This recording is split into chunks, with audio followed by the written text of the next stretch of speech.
La tormenta llegó como una vieja deuda. El ático olía a polvo y lavanda rancia, y cada trueno parecía señalarme con el dedo. Subí a buscar unas fotos para un trabajo, pero lo que encontré fue una caja de costuras con mi nombre en tinta azul. Una caligrafía que no era de mi madre. El techo goteaba. El agua marcaba ritmos sobre la madera, igual que mi corazón. Abrí la caja y entre cintas y botones apareció una carta amarillenta. Para Elena, si algo me pasa, protege a la niña. Las palabras me cortaron la respiración. La niña, ¿yo? Sentí el piso inclinarse, como si la casa entera confesara algo que llevaba años callando. Pensé en mi infancia hecha de silencios bien planchados. Mi madre me enseñó a remendar, no a preguntar. Pero esa voz, la de esa mujer llamada Lucía, desató un hilo que no pude volver a enrollar. Supe, sin entender aún, que mi vida tenía una costura falsa. Bajé del ático con la carta pegada a la piel, como si quemara. La cocina estaba en penumbra, olor a sopa recalentada y a hilo húmedo. Pensé en mi niñez de fotografías retocadas, yo borrando grietas, mi madre remendando dobladillos, las dos insistiendo en que nada estaba roto. Recordé preguntas que se me prohibieron sin decirlo. ¿Por qué no había álbumes de mi nacimiento? ¿Por qué mi primer cumpleaños era una torta sin velas? La carta golpeaba dentro de mí como un segundo corazón. La niña. Me senté frente a la mesa y la oí llegar del taller, arrastrando pasos cansados. Quise huir y quise quedarme. Si le mostraba la carta, el mundo podía caerse. Si no se la mostraba, me caía yo. Elegí la caída compartida. Respiré hondo y puse el papel sobre el mantel floreado, exactamente en su sitio de costumbre, como una cita con la verdad. Supe que la había leído antes de que dijera una palabra. A Elena se le vaciaron los hombros, como si una muda de años le cayera a los pies. Me pidió sentarnos. Habló con la voz áspera de quien ha cosido secretos con aguja ciega. No quise engañarte, Valeria. Quise protegerte. La frase, usada, no me alcanzó. Le pedí nombres. Dijo Lucía, como quien devuelve un anillo perdido. Dijo, miedo, como un hilo que no se acaba. Le temblaron las mismas manos que me enseñaron a no dejar puntadas sueltas. Sentí rabia, pero también un frío curioso, el del bisturí que separa la piel de la verdad. Le pregunté si yo era la niña. Me miró sin parpadear y afirmó con la cabeza. El mundo hizo un ruido seco, como una tela que se rasga. Y sin embargo, algo en mí respiró por primera vez. Salí a la calle con la lluvia empapándome ideas. Llamé a Sofía como se llama a un salvavidas sin rodeos. Nos encontramos en el café de siempre, ese que huele a canela y noticias viejas. Le conté lo esencial, con la carta doblada en el bolsillo como una confesión sellada. Sofía no dramatiza, te clava la mirada y te arma un plan, dijo. Primero pruebas, luego preguntas. Me habló de registros, de archivos, de un apellido Rivas. Yo repetí, Lucía, hasta que dejó de ser una sombra y fue una mujer. La lluvia golpeaba el toldo como una máquina de escribir. Por primera vez, sentí que podía escribir mi propia página, aunque mis manos temblaran. De vuelta en casa, sequé la carta sobre una toalla, como si fuera un pájaro rescatado. Noté un detalle que antes se me escapó el remitente. Lucía R. y una dirección escrita con prisa. Ese apellido, Rivas, cayó como una ficha en una máquina que llevaba años esperando. Abrí mi laptop, busqué registros de hospital, fotos antiguas, obituarios. Cada clic era una puntada. Encontré el nombre de un médico con demasiadas placas y sonrisas de gala. Mi madre dormía en el cuarto contiguo.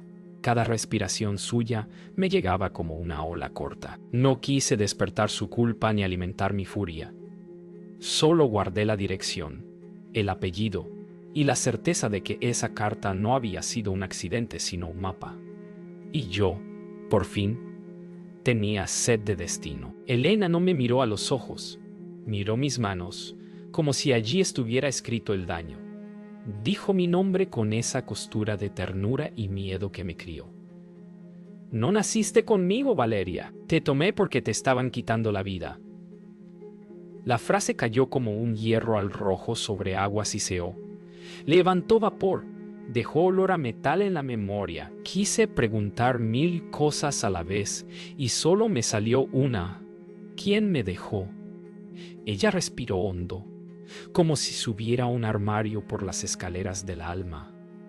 Lucía, tenías meses. Me pidió que te salvara. En sus pupilas vi un corredor sin luz. No podía llamar a la policía. Él tenía demasiado poder.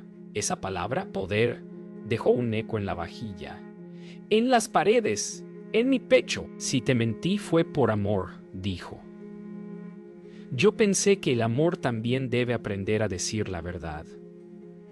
Le tomé las manos temblaban, y sin embargo, en el fondo de ese temblor, había una puerta abriéndose. Sofía llegó con su libreta y esa forma suya de desarmar bombas sin temblar. Le mostré la firma de la carta. Señalé el rey, que parecía un anzuelo. Buscamos en archivos, notas viejas, homenajes benéficos. Un apellido se repetía como un himno. Rivas. Álvaro Rivas, cirujano estrella, retratado entre cintas, placas y ministros. Sofía leyó en voz baja un recorte filántropo. Yo sentí que la tinta me dejaba un regusto amargo. Elena, al oír el nombre, se agarró al respaldo de la silla como quien atraviesa un puente colgante. Él controlaba todo, murmuró. Vi fotos de inauguraciones, sonrisas impolutas, una gala con luces doradas. En el extremo de una imagen, una mujer joven con ojos inquietos lucía. Sofía apuntó direcciones, fechas, amigos. Si tocamos su reputación, morderá, dijo. Yo pensé en dientes blancos detrás de labios generosos, y en una jaula de oro donde quizá crecí sin saberlo. El hospital olía a alcohol y a espera. Firmé formularios que parecían pedir mi historia con letra gélida. Elena me acompañó hasta el laboratorio y se quedó en el pasillo, como si sus pasos no pudieran cruzar cierto umbral. La enfermera me habló de plazos y resultados, palabras que flotaron como hojas en un vaso. Yo miré el tubo de sangre, un hilo rojo que prometía respuestas y amenazas. Pensé en mis rasgos reflejados en el vidrio, a quien pertenecían. Elena rezó en silencio, los labios moviéndose con la precisión de quien ha cosido 1000 dobladillos. Pase lo que pase, seguirá siendo mi hija, dijo. Y esa frase, al fin, encontró un lugar menos falso. Aún así sentí el vértigo de no tener piso. Dejé la muestra, salí con un papelito numerado. Afuera, la tarde se partía en dos, una mitad con mi nombre de siempre, otra con un nombre que todavía no sabía pronunciar. La casa de Inés olía a almidón y limón, como los patios donde se cuentan secretos sin que las paredes escuchen. Ella abrió la puerta con ojos de quien reconoce un parecido que no se atreve a nombrar. Te esperaba hace años, dijo. Nos sentamos junto a una cómoda. Sacó una caja de zapatos con fotos, bodas, navidades, una escalera de la mansión Rivas con alfombra roja. Entre las imágenes apareció ella, Lucía, joven, con una sonrisa que parecía pedir perdón por existir. Inés habló de noches largas, de discusiones detrás de puertas, de órdenes dichas en voz baja. Lucía quería irse. Yo guardé estas por si las necesitara. Sus manos viejas temblaban con la elegancia de una ceremonia. Puso una foto donde Lucía miraba a la cámara con un gesto que yo conocía el mío cuando miento que no tengo miedo. Sentí una corriente recorrerme. No era memoria, era herencia. Falta una mitad, dijo Inés y sacó un estuche con terciopelo gastado. Dentro, una pulsera de hilo rojo con un diminuto, dije en forma de luna. La otra se la puse al hermano. La palabra hermano se abrió como una ventana en pleno invierno. El ruido de la calle entró a la habitación, junto con un viento, sin permiso. Eran dos. Valeria. Él se quedó en la casa, con el señor. Noté que Elena apretaba los labios hasta borrárselos. Sofía tomó notas frenéticas. Yo miré la pulsera como se mira una brújula, después de estar perdida días enteros. Tengo una foto borrosa de una fiesta. ¿Se le parece a usted? Inés buscó. Sacó una imagen granulada a un niño con ojos de espejo.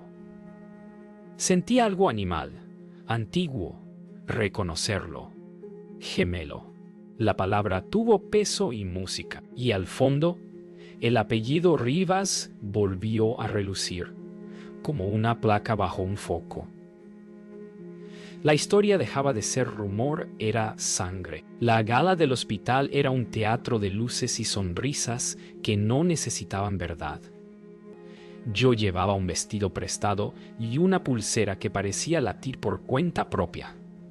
Sofía me había conseguido una invitación de prensa auxiliar y me susurró que mirara más allá de las flores blancas y los discursos. Los secretos caminan con smoking. Caminé entre mesas redondas y donantes que practicaban la caridad como un saludo. Entonces lo vi. No supe que era él. Supe que algo dentro de mí se acomodó, como si la habitación hubiera enderezado el cuadro torcido de mi vida. Matías conversaba con un ministro, sosteniendo una copa con el pulso de los que nunca derraman. Su perfil me resultó familiar de manera indecente: mandíbula, cejas, un brillo raro en la mirada, como de vigilia. Pasó a mi lado y el aire cambió de temperatura. No nos hablamos. Bastó el roce de dos órbitas que se reconocen. Y sin embargo, el apellido Rivas, iluminado en el escenario, me devolvió al pelín. Me acerqué a la mesa de postres para respirar entre vitrinas de azúcar.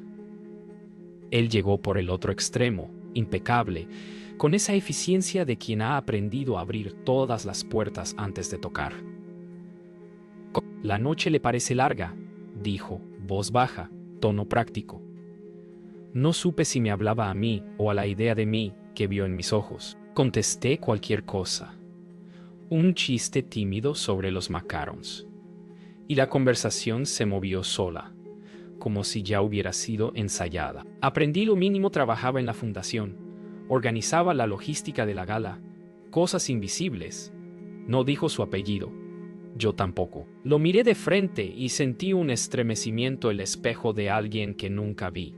Cuando Álvaro subió al escenario, aplaudió con corrección, pero su mirada se ensombreció. Apenas. Es un gran hombre, dijo, sin emoción. Yo oí grietas detrás del mármol. Sofía me escribió, ese es Matías, mano derecha. Leí el mensaje y sonreí como se sonríe con una foto que no es tuya. Inés me esperaba con una caja más pesada que su tamaño.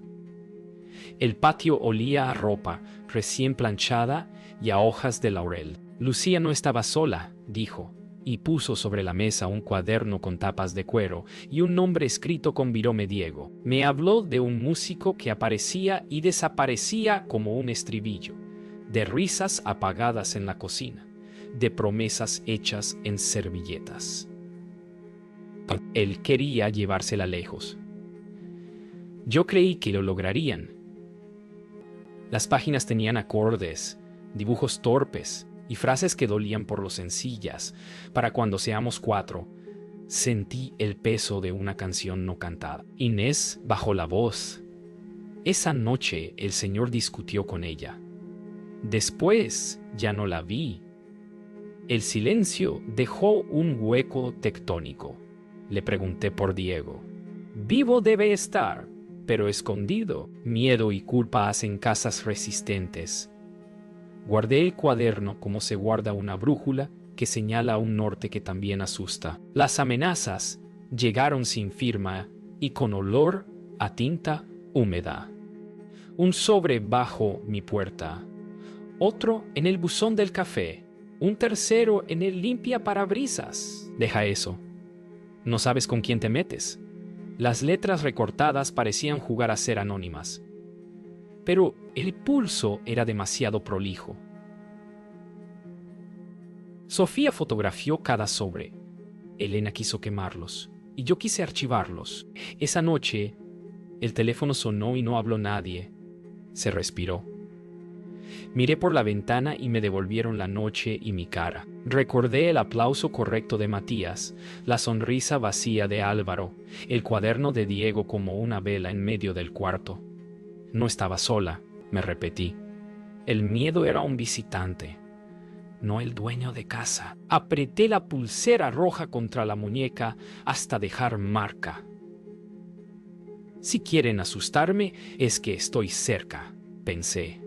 Después, el silencio cambió de registro, como si alguien al otro lado también contuviera el aliento. Regresé al hospital como quien entra a un escenario vacío después del aplauso.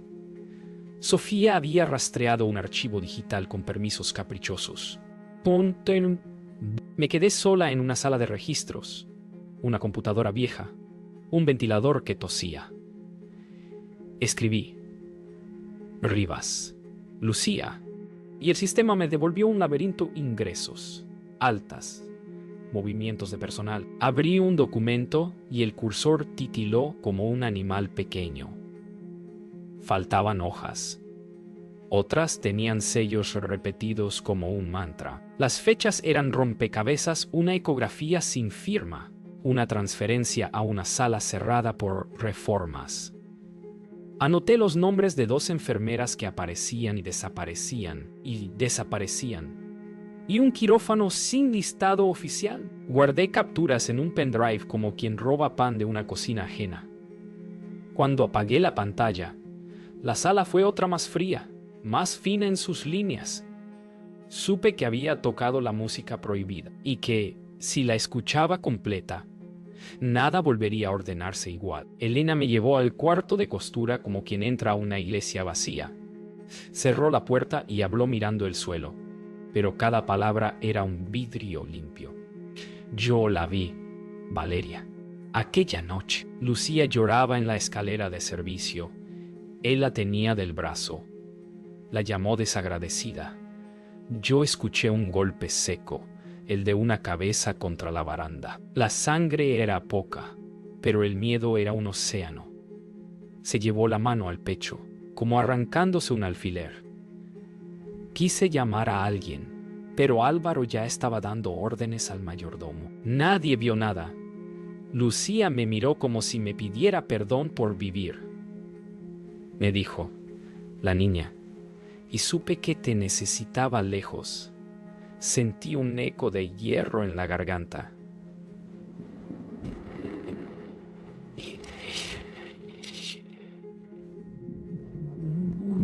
Elena tragó saliva.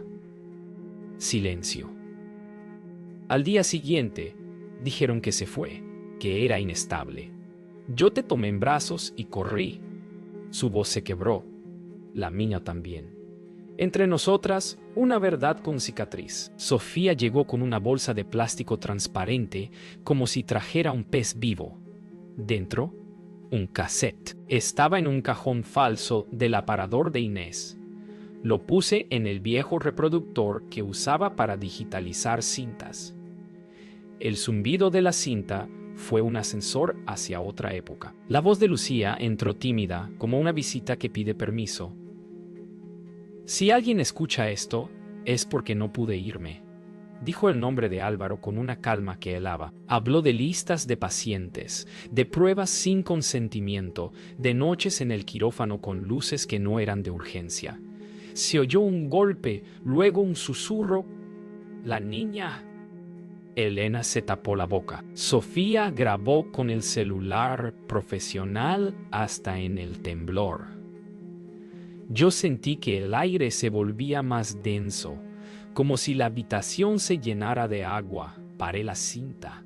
Nadie habló un rato. La verdad tenía el tamaño de una casa inundada. Matías escuchó los fragmentos como quien palpa su propia cara en la oscuridad.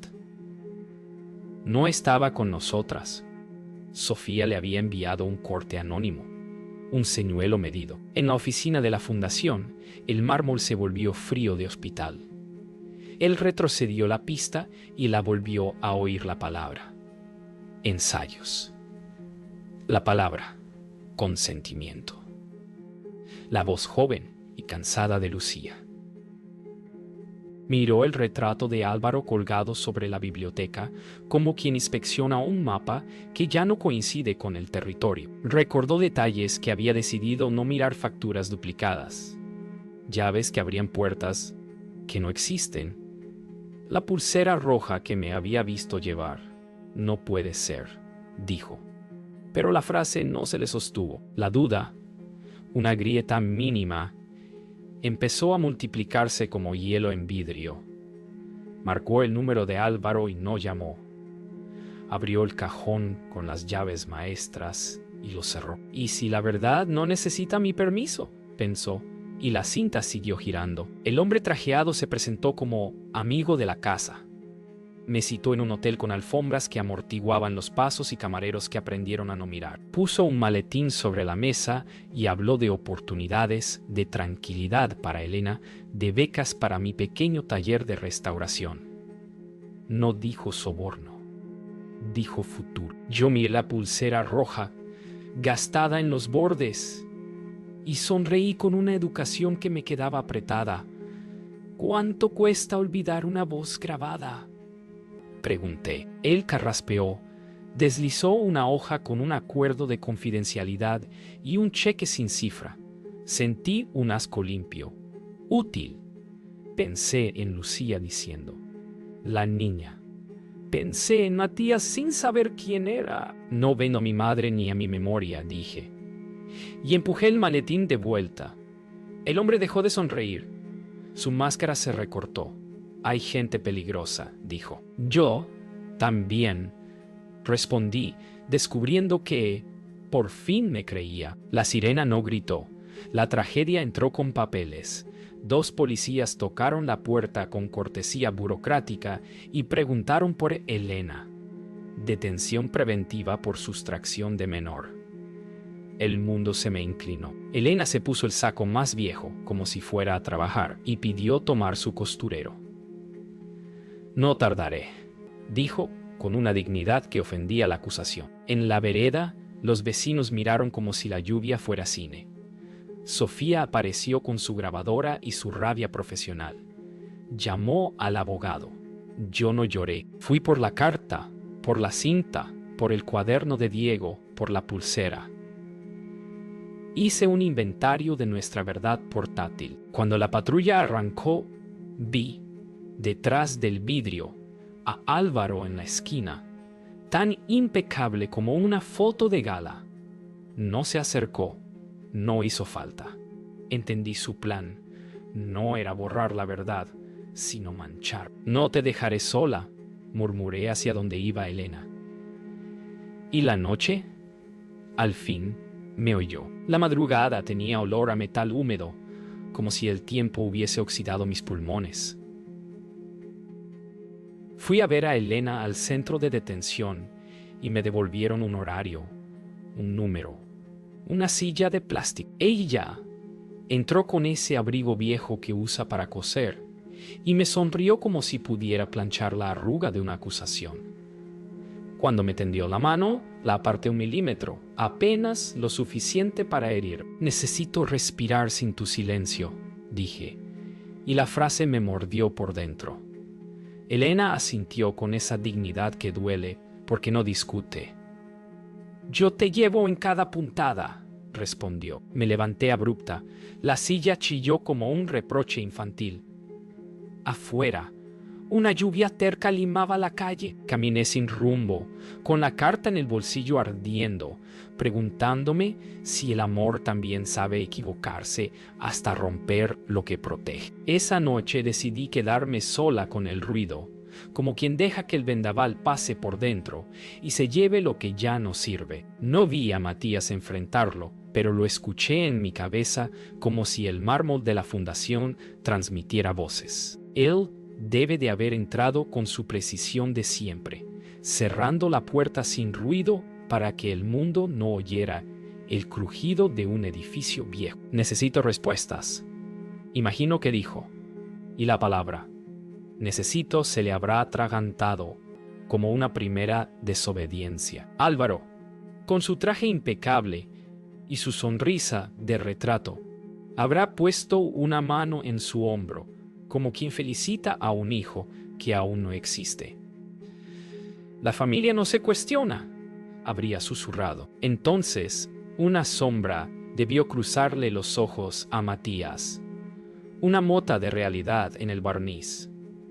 Yo, en mi cuarto, oía la lluvia y el zumbido del cassette, como si fueran un oráculo. Ensayos, consentimiento. Pensé que el poder tiene la textura del terciopelo suave a contramano, hiriente si lo acaricias mal. Y deseé, con miedo y hambre, que él empezara a sentir la aspereza. Inés me llamó con la voz apretada de quien carga un baúl por escaleras. Ven sola. Su departamento olía a limón y ropa recién planchada. Esa ternura de lo cotidiano que sostiene cataclismos. Abrió un escondite detrás de los manteles diarios de Lucía, fotografías, recibos con sellos que parecían parodias de la legalidad.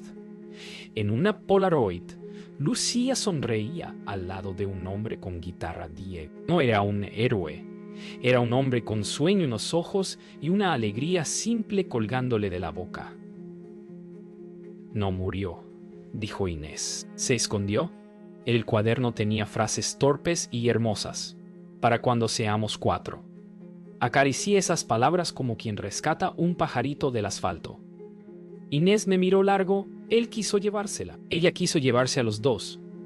Sentí abrirse un pasillo por el que nunca había caminado el de un padre que quizá aún respiraba para decirme mi nombre verdadero. Y el miedo se me volvió brújula. La pulsera apareció donde menos miré, en un costurero antiguo, bajo un falso fondo de terciopelo. La luna diminuta brilló con esa modestia que tienen los objetos destinados a testigos. Inés dijo que la otra quedó en la casa grande. Miré mi muñeca, el hilo rojo, gastado, parecía un camino que pedía continuidad. Imaginé al niño de la foto, Matías, con su gemela en la piel, creciendo bajo lámparas de gala, sin saber que compartía latido. Sofía, por teléfono, me recordó que la verdad necesita pruebas, no metáfora. Aún así, sentí que esa pulsera era una llave vieja que encaja igual en la cerradura. La guardé en una bolsita con cierre, como se guarda una semilla antes de la siembra. Tu madre biológica les hizo un amuleto, dijo Inés, y la palabra amuleto me acomodó el corazón, como si por fin alguien me hubiera dicho que sí, que mi vida tenía un hilo y que estaba lista para seguir. Lo llamé sin saber qué palabras usan los desconocidos que comparten sangre. Nos encontramos en un estacionamiento subterráneo, donde las voces rebotan como si no quisieran irse. Le hablé de la pulsera, de la cinta, de Lucía. Él no me creyó del todo. Nadie abandona su biografía sin pelear, pero aceptó un pacto práctico, una prueba de ADN, sin nombres, sin prensa, sin Álvaro. Caminamos juntos hacia una clínica anónima, como dos sombras que intentan aprender a caminar al mismo ritmo. Mientras la enfermera etiquetaba los hisopos, escuché el sonido más íntimo, nuestro silencio, idéntico. No hubo abrazo ni promesas. Hubo un papel con códigos y una cita para resultados. Al salir, respiramos el mismo aire frío y supe que, aunque el mundo se partiera, un hilo nos había encontrado. Tal vez la verdad nos doliera como una vacuna. Tal vez también nos enseñara a recordar. El sobre sellado parecía una puerta diminuta con bisagras oxidadas. Matías y yo lo abrimos frente a una mesa de fórmica, bajo un tubo fluorescente que hacía ruido de insecto. La técnica habló en neutro coincidencia del 99.98%. Gemelos. La palabra no fue un golpe, fue un ajuste, como si el esqueleto encontrara su postura. Luego, el anexo no compatibilidad con Álvaro Rib me recorrió un frío limpio, no de miedo, sino de fin de mentira. Elena, desde la puerta, se llevó una mano a la boca. Matías leyó los números como si fueran coordenadas de regreso. Entonces, él no es, dijo. Y en el hueco después del verbo se oyó por fin a Lucía. Imaginé su voz corran. Yo no corrí, avancé. Sentí la pulsera rozar la hoja como un C. Buscaré a Diego, dije, y mi nombre sonó completo. Recién estrenado. La técnica pidió una firma, pero lo que firmamos fue otra cosa, una frontera. Encontramos a Diego en un bar de barrio con música vieja y vasos altos.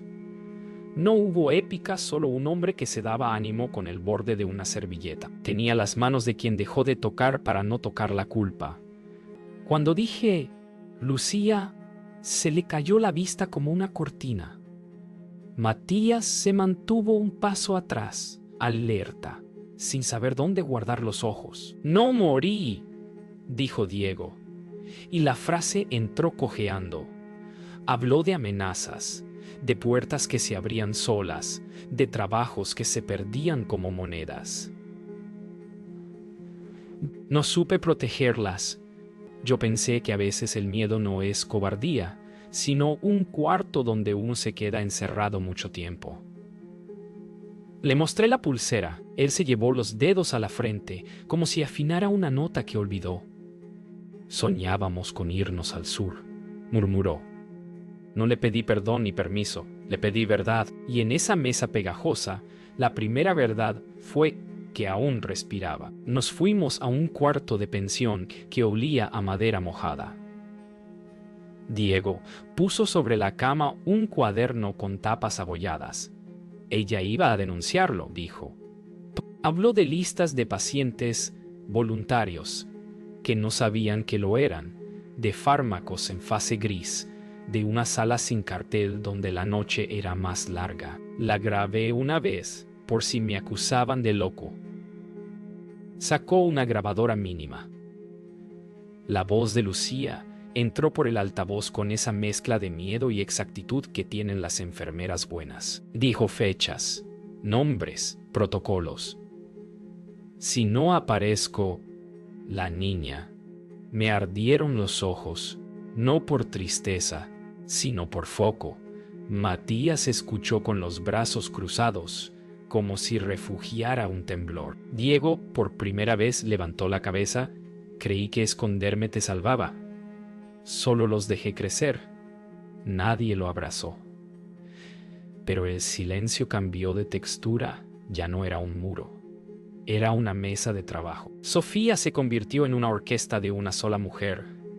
Rebuscó en bases de datos, archivó pantallazos, llamó a ex empleados con identidades veladas. Sigue el dinero, repetía, y el mapa se fue llenando de líneas, fundaciones satélite, contratos con intermediarios, nóminas de consultores que eran pacientes con nombres cambiados. En un correo recuperado, Álvaro felicitaba a un director de área por optimizar consentimientos. El eufemismo olía a cloro. Yo, Al lado aprendí a respirar como periodista en ráfagas precisas para no ahogarme. Matías aportó duplicados de facturas. Su temblor se convirtió en método. Elena, desde su casa vacía, cosía para no romperse.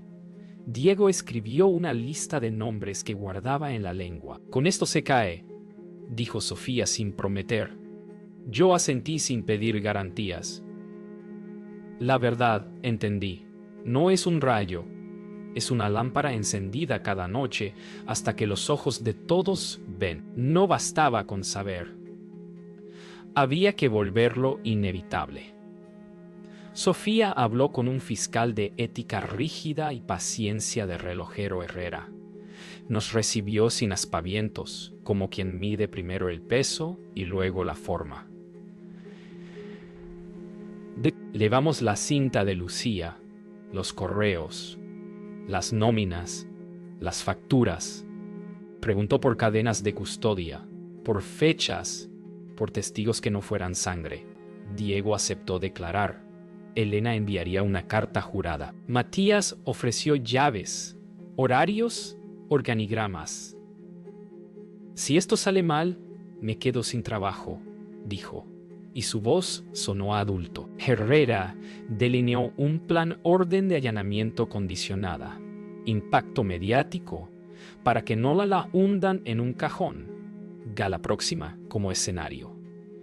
No necesitan ser héroes, necesitan ser precisos, sentenció. Salimos al pasillo con un miedo organizado, que es la forma más eficiente del coraje. Toqué la pulsera.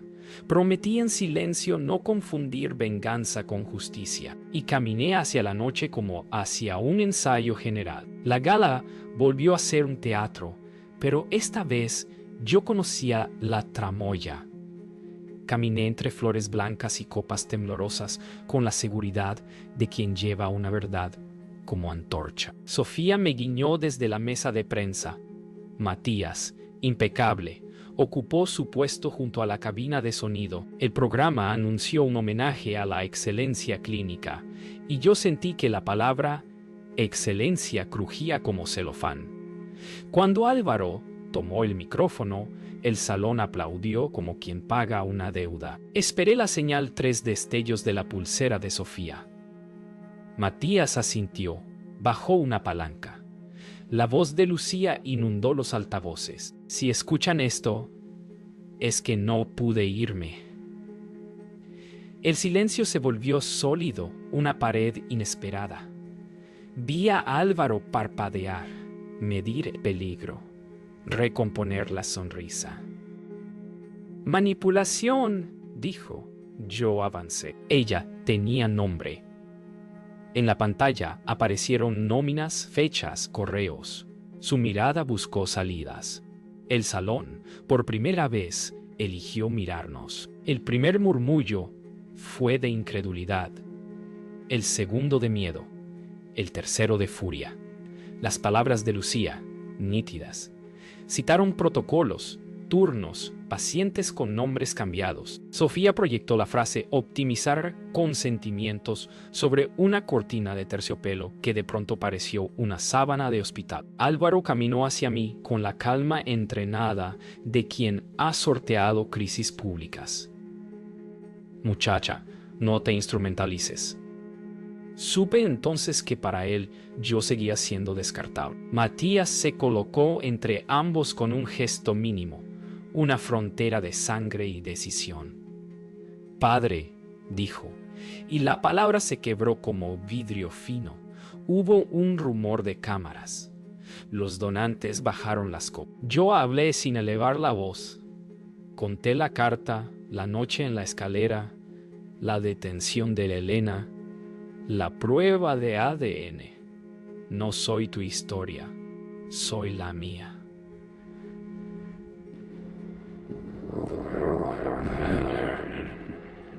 Soy la mía. La pantalla. Alguien aplaudió, luego otro, y el aplauso se volvió puente. Sentí a Lucía más cerca que nunca. Cuando la policía entró, fue con el sigilo de las cosas inevitables. El fiscal Herrera asomó junto al jefe de sala, mostrando la orden como un espejo donde el poder debía mirarse. Álvaro dio un paso atrás. Calculó rutas, la puerta lateral, el pasillo técnico, la cocina. Yo me adelanté instintivamente, pero Matías me contuvo con una mano fraterna. Deja que esta vez lo hagan otros. Álvaro intentó sonreír a Herrera. Esto es un espectáculo. No, dijo el fiscal, es procedimiento. El murmullo se partió en silencio. Cuando el jefe de sala anunció allanamiento en curso, los camareros dejaron de moverse. El salón entero se quedó quieto como una foto. Álvaro giró hacia la salida lateral y cruzó por la cocina. Sofía, con reflejos de periodista, ya estaba ahí. Diego apareció desde el fondo, más pálido que nunca, pero firme. Lucía te vio con miedo, dijo, y fue una puerta que se cerró. Afuera, la noche aguardaba con lluvia discreta. El intento de fuga fue casi elegante, un giro, 2 pasos largos, la mano en la barra antipánico, pero la puerta abrió un callejón donde la lluvia había borrado la alfombra roja. Herrera habló por radio. Los agentes cerraron el perímetro con discreción quirúrgica. Álvaro se volvió hacia nosotros como un actor que cambia de obra a mitad de escena. Ustedes no entienden lo que sostengo, dijo. Pensé en las listas, en los consentimientos optimizados, en la escalera de servicio. No quise entender, quise que respondiera. Por Lucía, dije. Y Diego, temblando, repitió. Por Lucía. Matías dio el paso que faltaba. Por la familia que no hiciste. Algo en Álvaro se quebró. Buscó una frase, un salvavidas de retórica. No lo encontró. Los esposaron con decencia las muñecas juntas como si rezara. Y, por primera vez, supe que la palabra justicia no era una espada brillante, sino una suma de manos haciendo lo correcto cuando el foco se apaga. El epílogo no tuvo trompetas. Tuvo café, tijeras y fotos viejas. En el taller, Elena volvió a coser mientras yo limpiaba negativos que parecían respirar polvo de infancia. Matías llegó con una risa tímida que no le conocíamos y un manojo de llaves que ya no necesitaba. Diego trajo su guitarra y un cuaderno nuevo. Sofía dejó una planta en el alféizar para que las pruebas sigan echando raíces. La carta de Lucía, enmarcada no como reliquia triste, sino como brújula. Leímos en voz alta una línea. La niña. Cerramos los ojos juntos y la convertimos en nombres completos. Pedí perdón a Elena por la distancia, y ella me lo dio sin condiciones, como siempre, pero ahora sin mentiras. Decidimos visitar la tumba de Lucía cuando pase el invierno. No sé si La Paz existe como lugar. Tal vez sea un oficio el de remendar con verdad, foto por foto, puntada por puntada, hasta que el álbum sostenga. Entonces brindamos con té. Y hubo, por fin, silencio que abriga.